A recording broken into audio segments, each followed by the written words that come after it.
Muy buenas noches y bienvenidos a nuestro episodio 21. Finalmente hemos logrado llegar al capítulo 21. ¿Y por qué 21? Porque supuestamente el capítulo 21 es cuando realmente pues ahí quiere decir que vas a seguir haciendo este tipo de shows, y es por lo regular la mayoría de los que hacen contenido pues llegan al el episodio 21, lo cual quiere decir que vamos a seguir aquí, ¿verdad? Compartiendo y haciendo este tipo de programas para pues despertar conciencia y pues compartir conocimiento y experiencias para aquellos que lo puedan utilizar y beneficiarse de ellos. Así que bienvenidos los que nos sintonizan directamente. Estamos en vivo en Facebook y en YouTube. No se les olvide mandar comentarios, likes y compartir el video, por favor. Y pues bienvenidos nuevamente con unas lindas invitadas. Este show lo vamos a estar haciendo en inglés, así que yo nada más le estoy dando la bienvenida en español. Y pues bienvenidos nuevamente y con unas nuestras lindas invitadas. Bienvenidas. Welcome. Here. And then, go ahead, Eros. All right. Así como dijo Ricardo, vamos a continuar el capítulo en inglés. Pero gracias por acompañarnos a todos. So, today we're going to be doing this in English. Thank you for being here, Wendy, Marika. Appreciate it. And so, for our audience, today's topic is going to be, well, the title of the episode is Learning to Navigate the Unexpected Illness / Passing of Our Loved Ones. And I believe both of you have a bit of expertise in dealing with that, correct? Well, Marika, I know you have the coaching, you're a life coach for caregivers. Yes. And then Wendy, I know you have also some sort of background in Yes, this. I was time ago a caregiver with Alzheimer's and with people who was in some hospice. But I'm an anthropologist and with the combination with cultural issues too. Mm-hmm. Perfect. Yeah, so well, we already know who you guys are. For our audience who doesn't know who you guys are, would you mind introducing yourself? Starting here with Marika, please. Sure. Your name? Yeah. So I'm Marika Humphreys, and I am a life coach. I think most people have heard of life coaching these days. And I coach people who are caregiving for a partner. So when their partner has maybe a serious illness, like you mentioned, Alzheimer's or dementia or cancer, or maybe is disabled due to a stroke or something, and I coach the partner who ends up becoming the caregiver. So you kind of go from this role of spouse or partner, and now you're a full-time caregiver or a part-time caregiver. And I help them kind of cope with the mental and the emotional challenges that come with becoming an unexpected caregiver for, your partner. Nice. Okay, and now for Wendy. My name is Wendy Pantoja. I'm a social anthropologist and I had some experience with people who I was caregiving before. With Alzheimer in specific, Alzheimer's. who are in terminal illness. Okay. But also right now I have family who is with cancer, and I'm sorry. my dad had a stroke in a little bit. Stroke, so, okay. Yeah. Very, very difficult. Yeah. Well, thank you for sharing that. Yeah. So we're going to be asking questions pretty much. Thank you for introducing yourself. I'm sure I got a few questions because it's inevitable we go and navigate life, right, without expecting, like you mentioned, all these difficult challenges that life unexpectedly, just get us off guard. And sometimes we just don't have the tools, so we don't know how to go about it. Yeah. So it's very vital and very necessary that people like you exist to bring comfort and the emotional support, which is very well needed, especially nowadays. After the pandemic, we realize how how much we appreciate health and how fragile our health and life can be. Yeah. So we appreciate you guys are here answering some questions and sharing your experiences and this type of needed knowledge and wisdom, right? So you have questions, Eros, or you? Well, For, so just to get a little more information on you as well, normally how we operate the introduction. So we have your names, but we'd also like to get your names taken care of. What's your age, profession, highest academic level achieved, and relationship status, please? yeah, we ask these questions to collect data because in our community, most of us are immigrant, and we're the biggest minority in the U.S. So the whole purpose behind all this to collect data, okay, of all our members of our communities, regardless, and then we collect data and just to have a better idea who our guests are and stuff like that. So, so you're Marika, your age? I am 50 years old. Okay, 50 years young. 50 years young, exactly. Where are you from? I'm from California, Northern California. Native of Californian. Yes. Profession? Life coach. Life coach. Highest education level completed? A master's degree. Master's degree? Where you get it at? College? From an online university called American Military University. Here or California? It was online, so you can get it Online. kind of anywhere. Yeah. So it's a bachelor degree. Master's degree. Master's, Yeah, okay. I- That usually takes 4 years, around 4 years. And the master's is typically 2 years. Oh, yeah. okay. Bachelor's degree I got from a university in Washington, D.C. That takes 4 years Similar usually. okay. Yeah. Similar. Okay. What's your dating status? I am currently in a relationship Oh, congratulations. How long you guys been dating? for a year. A year now? actually, Yeah. Okay, good. What is your relationship with your parents? Or how was it, especially with your dad? And how do you mean? Oh, yeah, because there's a big disparity right now. You know, we live in a fatherless society, and that leads to some type of crisis in our communities, and socially speaking. That's why we ask these questions, because our program is based on relationships, marriage, dating, all of that. yeah. And this is our pretty much the root of everything. Yeah. So that's why we ask this question pretty much. Yeah. How was your relationship with your dad? Well, my dad's still alive. Oh, nice. So when you said that, I was like a little confused because, yes, in fact, I'm lucky to have 2 parents that are still together after, oh my goodness, 56 years. They're still together. Your mom And dad. they still like each other. Congratulations. They That's very rare. still are nowadays. very good friends and enjoy. They just celebrated their anniversary actually a couple of weeks ago. Golden marriage or anniversary. They call it in Spanish. Yes. Bodas de oro. Yeah. Yeah, and my dad and in fact, my whole family was just together, me, my siblings, and my parents.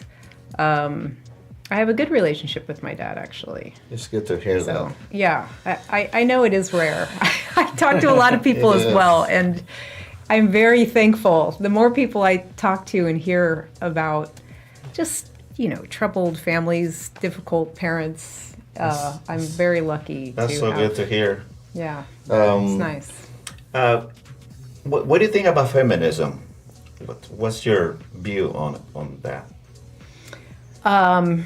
Well, I mean, I will have to say I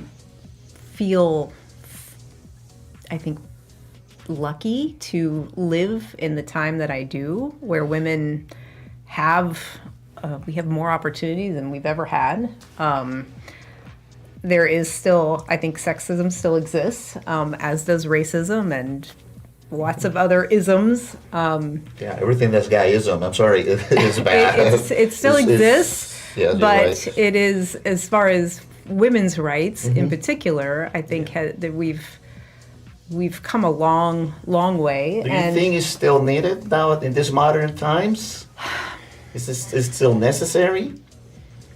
Well, I am thankful for the people that are the activists, whether it's fighting for whoever's rights, because those are the people that kind of keep those discussions alive. I don't know. I don't think it's not needed. Okay. Um, Perfect. yeah. Yeah, thank you for sharing that. Yeah. And last, a fun fact about yourself, something that stands out about you, Well, something unique. I just came here from ballroom dance class. Oh, okay. You where love dancing. I love dancing, ballroom dancing, as Yes. you know, salsa Yeah, dancing, but that's where. all the other dances as well: salsa, bachata, waltz, Yes. tango, foxtrot, West Coast swing, East Coast swing. Triple step country, and Yes. the list goes on. Yes, yes, and the list goes on. Yes, Yes, So it's I'm very- an avid dancer. Nice. Yeah, we got a lot in common in that. Yes. Yeah, I totally agree. It's such a therapeutic type of activity, mental Yeah. and physical. Yeah. So yeah, Yes. we do agree. Yeah. Very Okay, well, fun to do as well. Very fun, and you get to meet. Well, that's how we got acquainted. acquainted. You get to meet amazing people like Marika, Wendy. Anyways, thank you for sharing that. Yeah. Now we're gonna move with Wendy real quick. Wendy, how old are you? 20, 47. 47, 40 ever. 47. How old again? Sorry, 40? 47. I'm proud to say that. 40 ever. Got it. And where are you from, Wendy? I am from south of Mexico originally. What state in Mexico? Yucatan. Huh? Yucatan. Yucatan. La Yucateca. Peninsula, Yucatan. What's your profession here in the U.S.? Or what do you do for a living? I'm in social anthropology. It's Yeah. with social. I'm in social anthropology. Social I'm a anthropology. cultural promoter. Okay, and you're also an activist. That's where we met. And what's your highest education level completed? Completed bachelor degree Bachelor's? Yeah. In Mexico or here? in Mexico. Mexico, okay. What's your dating status? Your estado civil? Married. You're married? Yeah. Congratulations. It's very rare to see that nowadays. Perfect. How long?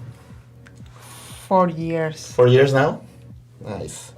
What is your relationship with your parents, especially your dad? I have a really good relation with my With your dad? parents, and especially with my dad. I'm really together with my dad. Nice. You guys keep Yeah. in touch. You call him all the Yeah. time. He's not here, right? No, he's in Mexico. He's in Mexico. Actually, I'm going to Mexico next week Next week? because he had a stroke. Oh, he had a stroke. yeah. Okay, I'm sorry. And but I always really together with him. It's What's- like I say like I'm Go ahead, her. Eros. How do you say consentida? Spoil. Am I It's a her? spoiled child. Are you the only daughter? No, The youngest? I'm the oldest. Oh, you're Oldest. the Yeah. Usually, is one the youngest or the oldest is always Yeah. the favorite. I can speak for myself, but no, for me it's both. Yeah. Well, thank you for that. And yeah, that's very cool. You're going to go see him after how many years? I saw my dad often every 2 years, 1 year. Every- but I every- always You go. call him all the time. Well, always How, go. how old is your dad? 74. Oh, he's young. Yeah, no, because my dad was he passed away almost 2 years ago. He hit 96. Oh wow! Yeah, Oh, wow. 96 years old. Wow! So, looking forward to that. Good genetics, Wow. hopefully. Yeah. Perfect. Thank you for saying that, Wendy. 4 years and great relationships. Do you consider yourself a feminist? No. No. Or what's your? I'm really respectful with the people who consider feminist, but for myself, I have a different point of view because I think that is the culture. So Right. I feel some people impose to our culture the terminology of feminist. So, but am I respectful with each? But I consider myself more feminine than Feminine. feminist. Oh, that's a great answer. Yeah, Not but I'm feminist, respectful Okay. with how the people think. But I agree with you also about this is a good time when the rights of the women are like really strong. I think was time because was like many years of this masculine culture, but really machistas. But was time to fight with them, but not going over the men either. So I think Yeah. we need to be a team. Exactly. We're better together than apart. Yeah. Right? We complement each other. Yes, with Both respect. genders. Yeah, we agree on that. Of course, we because the first the first meaning of feminism, which we consider a traditional feminism, it was about equality regardless of gender, right? Or And let me to sex. tell you, when I grew up, the culture when I grew up was a matriarchal culture. Matriarchal. We're matriarchals. So the man is strong, but the bosses are women. Yeah, exactly. Yeah. But We we agree. are We respectful. complement, Yeah. we help each other, Yeah. and we're here to our main purpose is to create those kind of connections, right, in both genders, and with the goal of procreate, right, to multiply each other. Anyway, that's another topic. Well, thank you very much. And a fun fact about yourself, Wendy, something that unique about you, something special about you. I like to be myself. Fight Well, that- crime at night, vigilante of sorts. Yeah, something that makes Wendy, it stands out different than others. No, just be yourself. Be yourself. And what is that? Like, you like dancing also? Oh yes, I love Yeah, dancing. it's- It's one of my yeah, favorites. I know, I yes. love dance and swim. I love Swimming. That's a very cool activity. Yeah. Yeah, those are one of my two favorite activities. Yes. I We need agree. to organize something like Exactly. We need That's social. trial plum. Well, thank you guys for introducing yourself. That way we have a better idea and better context who our guests are. And now we're gonna get into some questions for Marika, right? What inspired you to pursue this type of wisdom and knowledge? Aside from the obvious, I think what you shared, that your husband passed from cancer. Yeah. So I'm sure that had something to do with your decision in Right. pursuing your current profession, but Yeah, I was doing something very different. I was actually working for the Air Force, the U.S. Air Force, in a very different job when we found out he had cancer. And he battled cancer off, for about 5 years. Wow. We had a 5-year-old at the time that he was diagnosed, and 10. Ren was 10 when he passed away. So during that time, it was extremely challenging, as it is for all people within that type of situation. And we found a life coaching program. Actually, it was a life coaching program that was just incredibly helpful in helping us each. We both joined the program. Feel more in control in our lives with something that we had no control over. For my husband, it was his cancer, and he had very little control over that disease. But through life coaching, you learn to focus on the things that you do have control over. And for me, as being his partner and raising our kid and all the things that I faced as going through that with him, it's just very easy to feel so powerless and frustrated in the face of this disease, that you feel powerless. Mm-hmm. But through coaching, it's just learning to really kind of shift your focus to all the things that we do have within our control. And it's easy to lose sight of that in that kind of situation. So through that program, it was life-changing. I will say it was literally life-changing. I felt like I could just manage the challenges so much better because I now had tools and I had a way of thinking about things, and I knew how to understand all these emotions and what to do with these emotions that I had. And we had planned, actually, both of us loved it so much that we planned to become certified. And there's you can go and get training and become certified as a life coach. We were going to do that together. So we were in the process of doing that when he passed away. And I decided about a year after he passed away that if I'm going to do this new career that I really loved and just felt so, I wanted to help other people feel the same sense of relief. sense of relief and just like empowerment. I mean, it sounds silly to say that, but you just feeling so like a victim is awful. It's an awful feeling, and in the face of disease or all of something that's such a big thing. So that is what inspired me. I mean, losing him and feeling like life is really short, and I don't want to do a job that I just don't love anymore, and I want to help people very directly. And that's what I like about life coaching is it's, I work one-on-one with people and help them find their own strength and wisdom, and in the face of something that's very hard, it's very hard, and it can be easy to lose yourself and become exhausted and burn out and depleted and hopeless. And so working with people and helping them find that strength and giving them tools, it's really just about teaching them tools. So that's how I came about to that role, that job. Yeah, I was listening to one of your podcasts. I found it very interesting, very helpful. Good. Yes, Nice. Especially your tone of voice, it helps. Yeah. It's very comforting. Oh, good. Thank you. Thank you. But you mentioned right now that tools, right? Because sometimes that's the thing that we have difficulties with most of the time. We don't, like I said at the beginning, we don't know how to go about it. We don't know who to go to, right? Because we're emotional beings, and like you mentioned, we have no control of what's happening out there. It's very limited.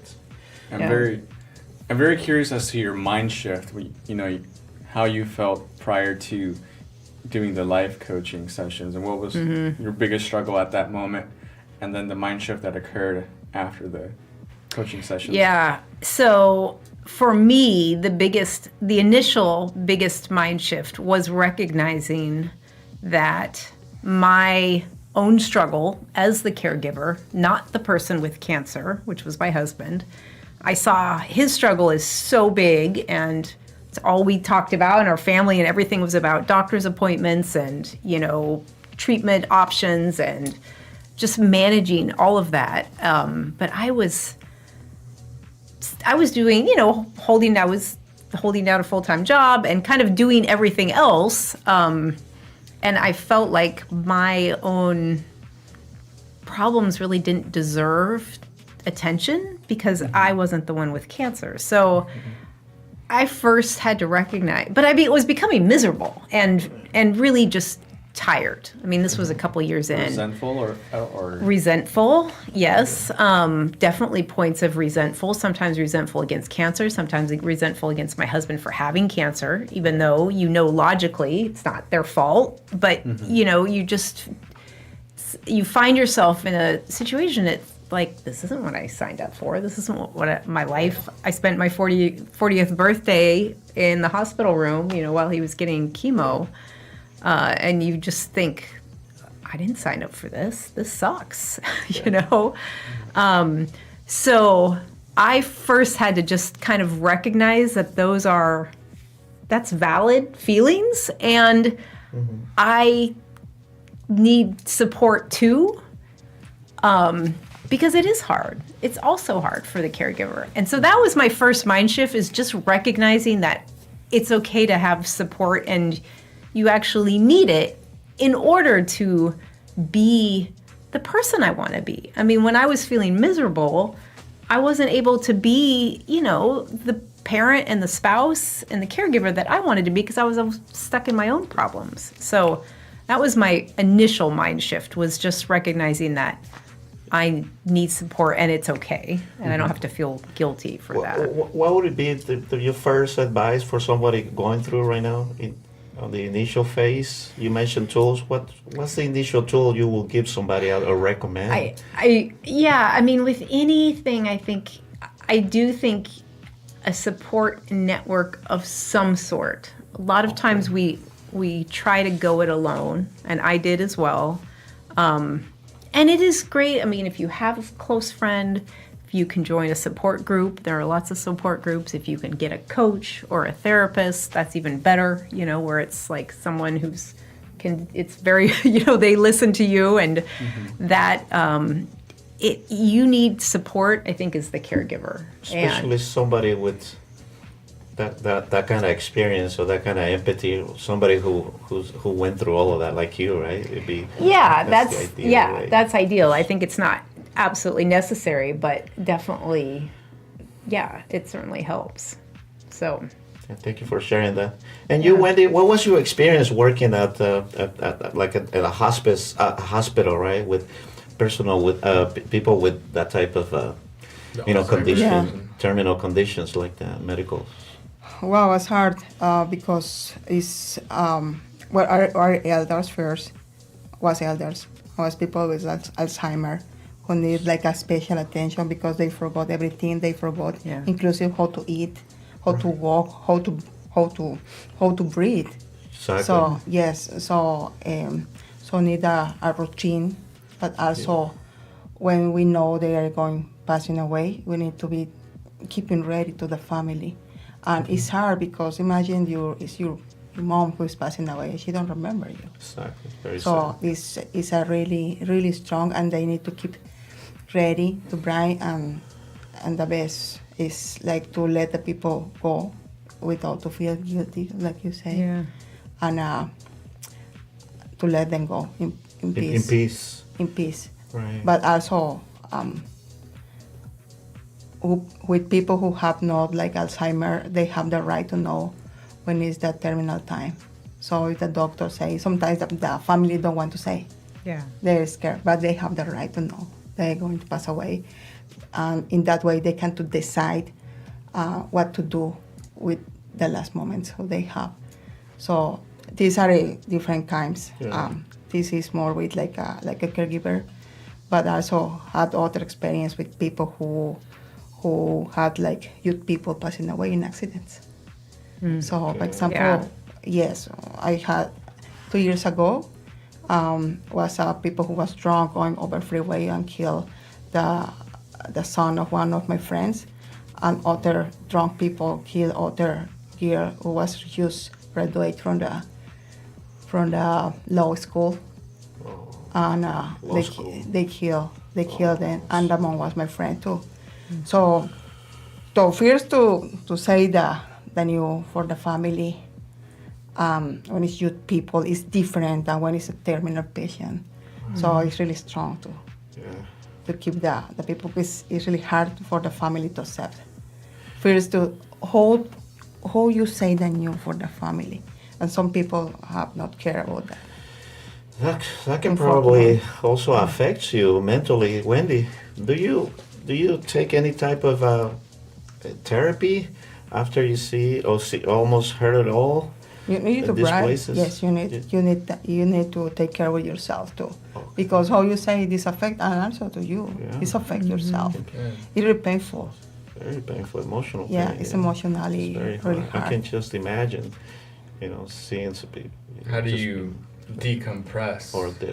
Right. So the first thing is like deep breath. Take deep breath and to have time for yourself. To process all of that. And to process like, okay, if you're okay, they will be okay too. Yeah. So, but you need to take care first with yourself. Because until you're like quiet and with yourself, like in a good way, like in peaceful, you transmit that peace. So you transmit like your feelings. You can to transmit to the people. So strength, right? Yes. How about you, Marika? Because that's a good point, though. Like, you're obviously dealing with so many people and their emotions and their grief. How do you? Yeah, one of the things it does take. Sometimes it's harder than others. I have a client right now who her husband just passed away from cancer, from a terrible, it was just an awful end. And I coached her through that time, and now I'm coaching her through her grief. Mm-hmm. And sometimes I find myself thinking like, I want to help her, but I have to really remember, I think there's a couple things. I remind myself that, and I believe this with my heart, that people are resilient. We all are resilient inside. And so when I believe that about her, it gives me I don't need to say those words. Sometimes I do, but But like you said, she picks up on the energy. And just when someone believes in you and believes that you'll be okay, you feel that. And I think that just helps me. And the other thing I remember also, too, is that it's just helpful to have a sounding board that is a neutral person when you're going through something incredibly hard. Because most family and friends are also in that with you. They're sharing the pain of, whatever you're facing, and they aren't able to be objective or just a compassionate listener because they're in it. They're also in it. So my job a lot of times is just to give her a place to work through and find her own strength that I know she has. And that's all I need to do. Sometimes I need to remind myself that because, it's hard to hear. I mean, her husband's last couple weeks were awful. It's just awful, and yet she gets through it. She's incredibly strong. And so, for me, it's just that reminder for myself about others' strengths. Yeah, and we all carry that, right? Strength and resilience in Yeah, us. I think so. I really do. Sometimes it's hard to see it. It's really hard. Very hard. Yes. That's part of your job, to get that out of them and remind them that that they have it within. they will overcome any life obstacles, and including one of the most difficult, right? Yeah. In life. Yeah. So Rico mentioned that, that you had the podcast, and obviously I know that you have the podcast as well. One of the episodes that I was listening to that you were talking about was victimhood, moving beyond victimhood in the caregiving journey. Yeah. So I want to, and then you touched on victimhood earlier as well. Yeah. How you were feeling Yeah. like a victim. How does one sort of learn to recognize that and get past that mindset of being a victim, of like, woe is me, sort of? Yeah. One of the first things that I teach my clients is just to start paying attention to how they think and what emotions they're feeling, because those are our first clues to feeling like a victim, feeling powerless, feeling like the world is against me. We may not always think in the terms of victim. I didn't think of myself as a victim, but yet I felt stuck, I felt powerless, and those are all similar feelings when you feel like a victim. Frustration, right? Yeah, all of that. So starting to pay attention to how you think and the thoughts that you're having, often reoccurring, like, this isn't fair, how did I end up here, I don't want to do this anymore, I can't keep doing this. Like those type of thoughts, when you start noticing them, then you can take a look at them, because our thoughts are just, while we often think automatically, when we start noticing and paying attention, we can choose to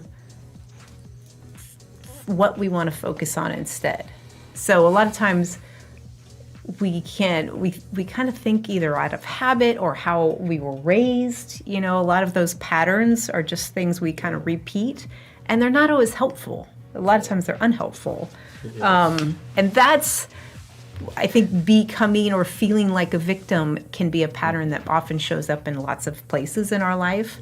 So the first step is just paying attention to how you're thinking and starting to recognize the thoughts and feelings that are where you feel powerless in some way, or like the world is against you, or you're somehow, everything's unfair, or bad things happen to you, or any sort of thing like that.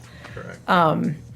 And the next part of that, once you recognize it, which is hard. I mean, you have to learn that skill. You have to start paying attention to, what are the thoughts that keep coming up? What do you repeat to yourself? What are the, things that you run through your head? Right. Then you have to look at what where do I have control in my life? And, we all get to decide the actions we take each day, how we live, how we interact with other people. Those are things that we decide. We get to choose how we do that, regardless of how someone treats us. Someone can be rude. We can decide how we're going to behave back. That's within our control. Correct. Just like bad things can happen, and we have authority over how we respond to those things. Right. I always love that phrase, since you mentioned that we have no control, but we have control of ourselves, right? Right. One of my favorite quotes is, when you lose money, you lose nothing. When you lose your health, you lose something. But when you lose your character, you lose everything, because everything is about how you say, how you process things, and how you control your reaction, how you feel, your emotions. Yeah. Now, when you have those intrusive thoughts, you would say that it's based on a little bit of ego of us, and we need to self-reflect? Yes, definitely self-reflect. And I think intrusive thoughts, I think how we think is often shaped by how we were raised, the messages we got, our influences currently, maybe some of our just personal traits, but it's all changeable. And I think that's something we don't always think. We tend to think this is just the way I am. This is just the way I am. And I would argue that that's not true. This is just the way you are now, but you can actually be different if you want to, and that's not easy. I'm not saying that's easy, but if you want to, yes. And when people often end up so miserable, they might be willing to, just take a look. And that's where I was. I wouldn't say I was kind of miserable and tired and burnt out. And then I felt guilty about all of that because I didn't have cancer. But I was willing to try something else, so I was receptive to learning about, what do I have control over? And, that's key. Yeah. To touch back on what you mentioned about resilience and how you feel people are innately resilient. Yeah.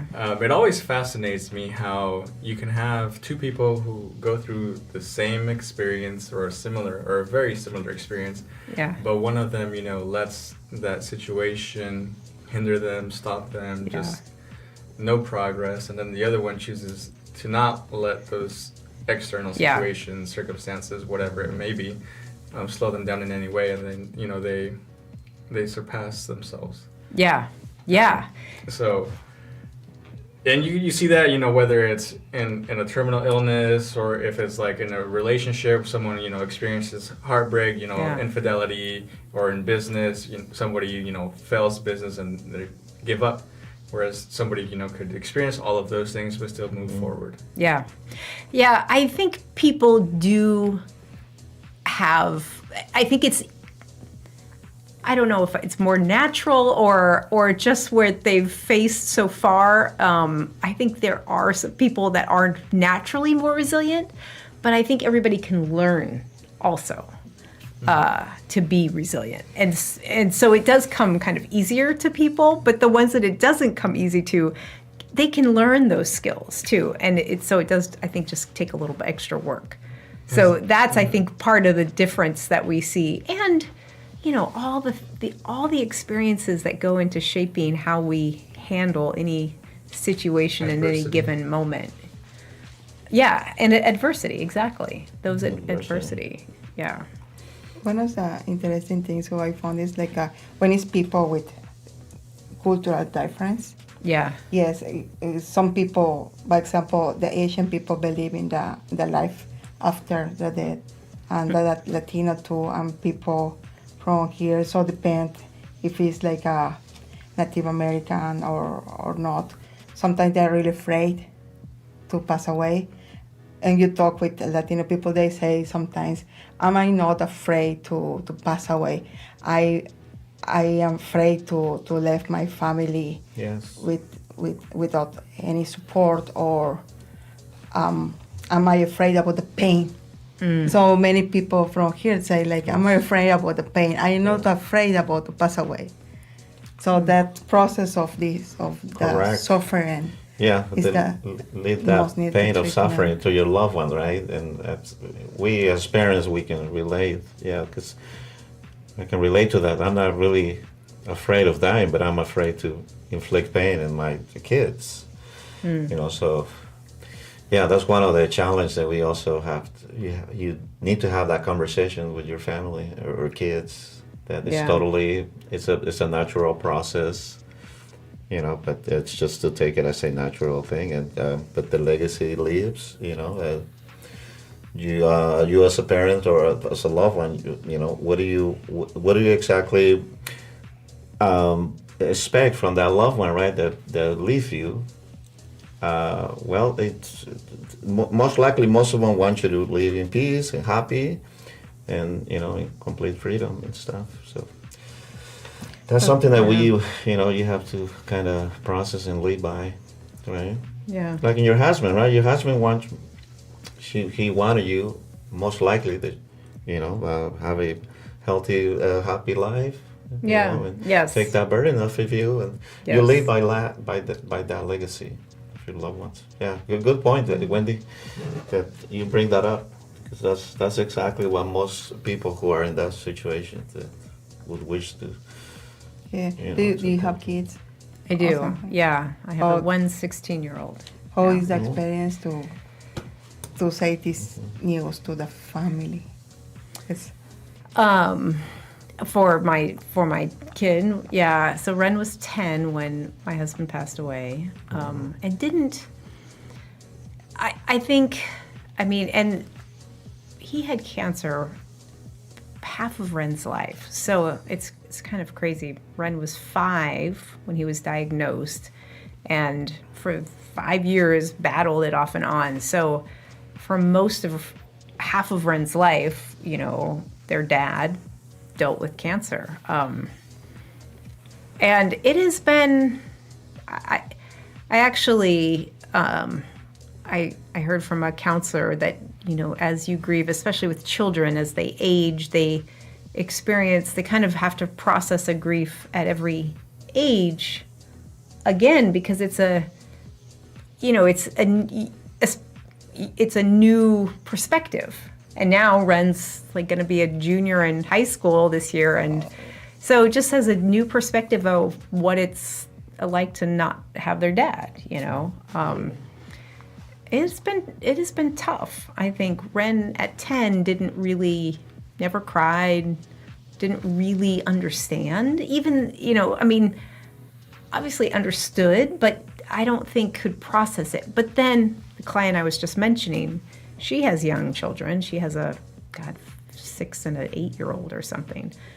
So kids are very different. Like Ren's experience is different than other clients I've had who have young children. So, again, we kind of all process a loss like that at a very young age, where your brain doesn't really understand, and as their brain ages, they start to understand it more. But you think it differentiates between genders, maybe a little different, since you've seen that in your... No, actually, no. I think it's more personality based, and I say that because, I think at the young age, I don't think gender is as, at least now. Maybe that was different before when there were maybe more defined gender roles, but it just seems to be more personality based. Like the kids that are emotional are very emotional, and the kids, Ren was not an emotional kid and kind of clammed up, and it's interesting. I don't, I only have my one experience. The reason I say that, because women tend to be more emotional than men. Men suppress the emotions. Yes, and I think that's probably true more of adults after we've been conditioned into our roles, but children in general, and these days, I would say more commonly now, I think they have less of that conditioning. Good. So then it's just like, their personality, I think, more affects. Do you have other questions, Eros? I wanted to ask, what's the most common type of illnesses that you have your clients dealing with? if I don't know if you have like a wide variety that you coach for, or if you select only like a certain type. Yeah, I used to only coach people who had a partner with cancer specifically. Then I sort of broadened that because it was very similar people who were caregiving. I made it a little broader because I realized it's the caregiving role that's who I focus on, and it doesn't really matter what the situation is exactly. So I've coached the most people who have a partner with cancer. But now I've recently have coached, like I had a client whose husband had a stroke like 10 years ago, and he was like super athletic and ran marathons, and now he's in a wheelchair, and it just completely destroyed his health and his ability to function. And she's been taking care of him for 10 years. I have, so more, I just met with a woman whose husband had early onset dementia, at 60, he's 60, which is pretty young. Yeah. Is it mostly like the husbands that are having the health issues? Because I'm noticing a trend here, like it's the husband. Well, and I did actually have a client who, he came to me after his wife passed away from cancer, so I coached him through grief. But I will say it's the women who reach out for help. That's the difference. There's probably an equal amount. I don't actually know the statistics, but it's the women who reach out for help more. Up on it. Yeah. So absolutely. you're just getting a skewed view because it's the women who are like, I need help. Yeah. And I do think, though, there may be some gender roles do play into how women handle caregiving versus men handle caregiving. Okay. But I don't know. I haven't coached enough men in the caregiving role. So percentage-wise, what would you say your client base is right now? 5% men? Oh no. I've only women? ever coached. I've only ever had one man client.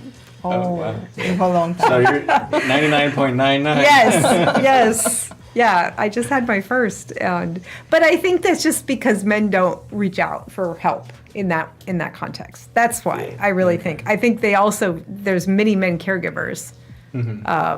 They just don't, reach out for help in the same way, I think. Yeah, 'cause So that was going to be my next question, right? Because we're all humans, but men and women are extremely different. Yeah. Most of the time opposites. And I was going to say, would the same type of therapy you recommend to most women would work for most men? 100%. Because most men, and one of the reasons I looked at the study, and most men find therapy not very useful. I'm not saying it's not, but because most men process their emotions in a different way, in a productive, physical way, right? That's one of the most effective type of therapy, and I can relay myself as well. Yeah. So, what would you recommend a guy who's going through grief or some type of difficult time with his loved one? Well, I will, again, I've only had one male client, but I will say, and he was 65. He had just lost his wife of 40 years to cancer after a couple-year battle. And he found me because he was experiencing, he called it overwhelming grief.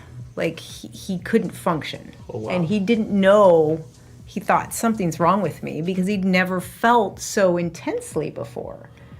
Like you said, most men are used to kind of, channeling their emotions into physical things or just conditioned not to pay attention to them and to suppress a lot of emotions. But his emotions were so strong that he was just overpowered by them, which is not uncommon in grief. That when you lose someone you love dearly after many years, that is what happens. So I coach him the same as I would coach anybody else. And the answer is we all have those emotions. Men have them just like women have them. women have been taught to allow them, and it's been culturally okay for women to express their emotions, but men have them too. And because he was so shocked by his own intensity, like he felt like he couldn't function when he was like, just kind of overcome. What happens is he tries, and people do this, women do it too, we try to push our emotions away. We try to hide from them or suppress them or get ourselves busy, go distract ourselves, go do something. And when your emotions are so strong, that doesn't work always. And the emotions, especially grief, is a huge, like, this is the love of his life. And, you can't run from that. So you have to learn how to allow the feeling. And I teach them a technique to do that. So like he gave an analogy, but I'll use it here because it's a sports analogy. So yes, please. Then we'll, but you can become an observer. Like he called it, so when I think he coached football, and he said, he was explaining to one of his players, you got to learn to like watch yourself like you're up in the stands, watching how you perform, because when you're caught up in your own head, you don't perform as well. So pretend like you're kind of watching yourself up in the stands perform. And I said it's the same thing with when you experience an emotion. If you sort of become an observer of what the feeling is in your body, because it's just energy in our body. All of emotion is just experiences energy. And if you can observe the feeling, there's sometimes often like it will be a heaviness in our chest area, or our throat will feel tight, or there'll be pressure in our head, like it's a physical sensation. That is how we experience emotion. But most of us don't slow down enough to even notice that, myself included. I had no idea. I really like that. And when you do that, you recognize this is just energy. Right. It's not going to hurt me. It's not bad. And it will pass. But when we resist or try to avoid it or drink or, eat to suppress and numb ourselves from those feelings, especially with the big emotions like loss and grief, what happens is they just build up and then they overcome. And that's what was happening with him. And I essentially just taught him the skill of allowing his emotion. First of all, that it was completely normal. What was happening to him was completely normal. It wasn't odd at any reason. I mean, I said, how much you love someone is how much you will grieve them. It's a reflection of your love. That is the dichotomy, right, of great love, is that it makes us vulnerable to the feeling of loss. And those emotions need to be felt and need to be allowed. Like, again, I always think of it, if you think of it like energy, it goes through us, right? Yeah. But when we hold it back or try to push it down or try to ignore it, which is what he was trying to do, it just keeps coming up, right? And people, you can do some reading about grief. There's all sorts of like terms called complicated grief, but it's when we don't deal with those emotions, 20 years later, people are still battling the loss because they never let themselves fully experience it. And culturally, this is something that Western culture has done a terrible job with.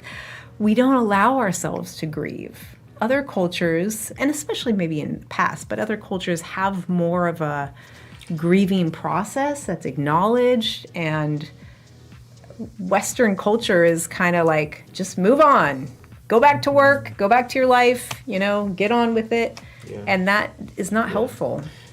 Yeah, we got different rituals in our culture, which they're very helpful. And they are helpful, and I really I feel that we do a disservice. I think, Western culture has had rituals in the past, but I mean, I feel like they're mostly gone now.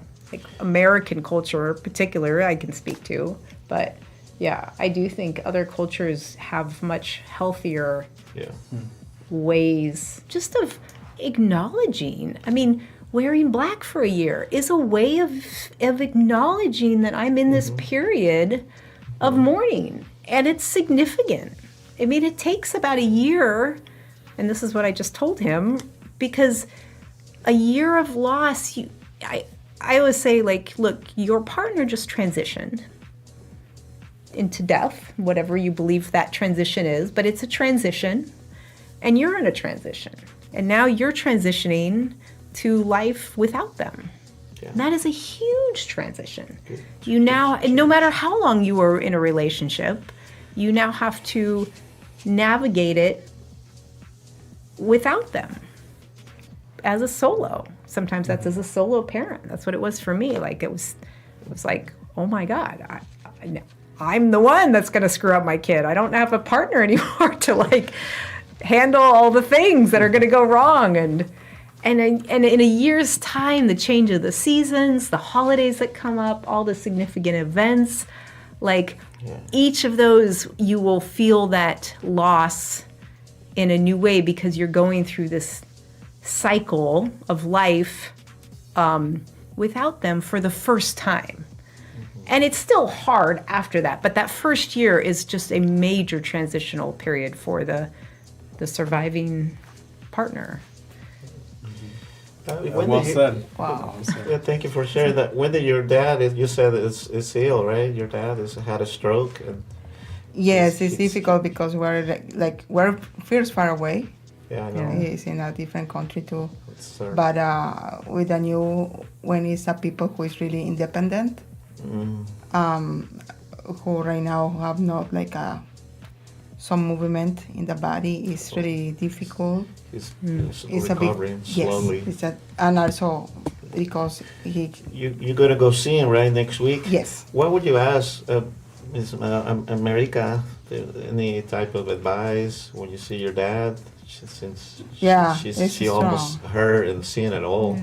What would you ask her? Any advice you might need when you go over there and face your dad? I think so because I will see him in a little bit. So I always saw him really strong. He's a really working man. He never stopped to be working. Really active, and I don't think more in how I feel. I am thinking more how he will be feeling because he's really frustrated now.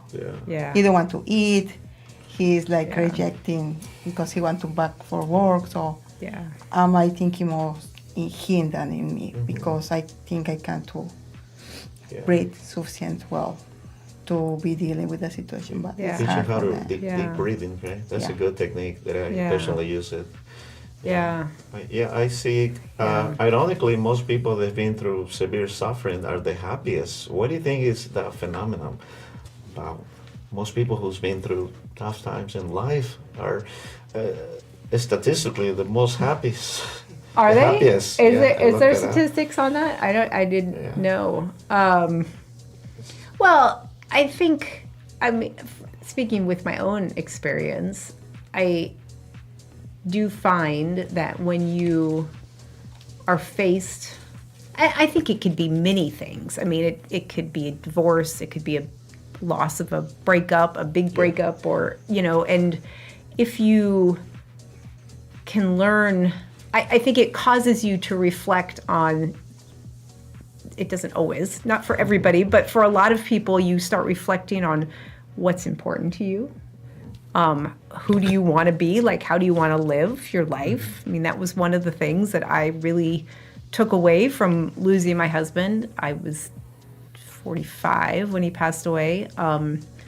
I thought that I don't want to live my life in fear because life is short. And that was very prominent. That lesson was very strong in my mind because I just lost someone, and I think when you do go through tough times, it also, you come up close and personal with the things that matter most in life. And when we don't have those tough times, it's easy to get caught up in the things that don't really matter, So that would be my guess on why maybe people who've had hardship have a better outlook, because I think they see very clearly what is most important, and it isn't all the things that we where we like the house we have and how much money we have and, you know, how we look. Those things aren't as important as we can They're think more they are. superficial. You're more superficial. Yeah, That's right. yeah, and I don't think you see that as easily until you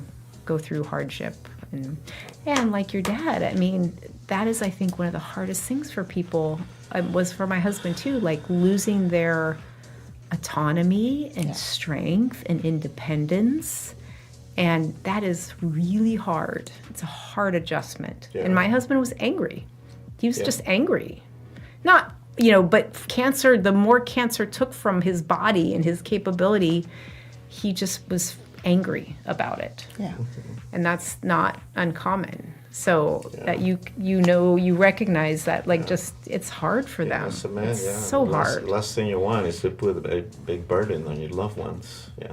Have you ever had a client with heartbreak? I'm just curious. I mean, only heartbreak in, you know, like this client from, Losing. losing the, loss. And yeah. I mean, the clients who I've coached through the passing of their Right. partner. Would you say it's kind of similar to losing a loved one through some type of illness and like a severe divorce or breakup? It's kind of Eros and I were having this conversation. It's hard because I don't know. I haven't coached people with just that. Okay. But I feel like all of it is just the depth of our connection to somebody is how much we will feel the loss. And whether that's a loss from death or a loss from divorce or a loss from, you know, some other type of breakup, I think it's a reflection of the vulnerability we have. I don't think the loss is as important as the depth of the connection. Relationship. Yeah. And I mean, in the case of my current relationship right now, he had a relationship, like a breakup with somebody that ended, and she never really explained why she ended it. And he felt that loss tremendously. I mean, so much so that he's still kind of working to get over it. And, you know, so I think sometimes maybe the feelings we have to do with where we are in our own life and how we perceive that breakup, what it means to us. Yeah. I mean, that's what he's had to face. I think that's where the self-reflection comes in. I think all we can do is learn from it and hopefully go forward a little wiser, a little stronger, maybe, a little more self-aware. It's A a little more separation. resilient. It's Yeah. always a separation. What would you recommend our friend Wendy here, because she's leaving in a week to see her sick dad? What would you recommend? For her and for anyone watching. Oh, for anyone, Yeah. watching, but including our friend Wendy. She's going to be facing. Well, sin. you mentioned you're close with your dad. I think, especially when people are ill, but we don't do this enough in our relationships with the people we care about when they're healthy, but then when they get sick or something happens, that's the good time to tell them how you feel. Like, I always, the things that we don't say, because if you do lose someone, there is often, I wish I had said, I wish I had let them know how much they meant, what they taught me, how much that birthday party meant to me, all of those things. Like, you could say every day is an opportunity to tell people that, but it's especially an opportunity, when something happens. That was beautiful. Yeah. And especially when you Yeah. are like far away, always. Yeah. I think not all the people have the opportunity to say, because every time Yeah. when we back, you don't know if they will be living. Yeah. Or when you back, Yeah. you'll be Yeah. like seeing your parents alive. So Yeah. I think we need to enjoy Yeah. the time with them. That was very good. Yeah. always say how much you love your parents. Yeah. Never miss an opportunity to tell someone that you Yeah. love them. Yeah. Yeah, thank you for that. Got me thinking about my pops. And Yeah, I'm about to call my kids. Yes, but it's the normal thing yeah. who is happening. No. Yeah. Well, Everybody is our more safe way. it's definitely been a great episode. Yes. But appreciate having you both here, and very interesting topic. I mean, honestly, I could go on for another hour. Me too. But I know we don't have that much allotted time for tonight, but perhaps next time you'll be back again. But we'll have you both if you're willing to come back. You know, I'm close to the studio, so Part 2? we can do part 2. Yes. Thank you. You heard, guys. We're gonna have them both here. Mm-hmm. Obviously, when Wendy comes back, so everything goes well. We wish you the best over there, Wendy, in Mexico, Thank you. and we'll be sending you prayers and wishes from here. I hope everything turned out good. It's not easy. I lost my dad too, and but it's like she said, it's part of our life, and Yeah. there's just in another type of dimension. Yeah.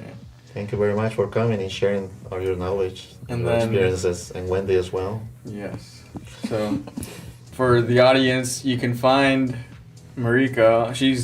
We've mentioned her podcast a couple times, but tell people where they can find you, like your podcast, Yes, please. website, anything. Yeah, so my website is coachmarika.com, so that's Marika.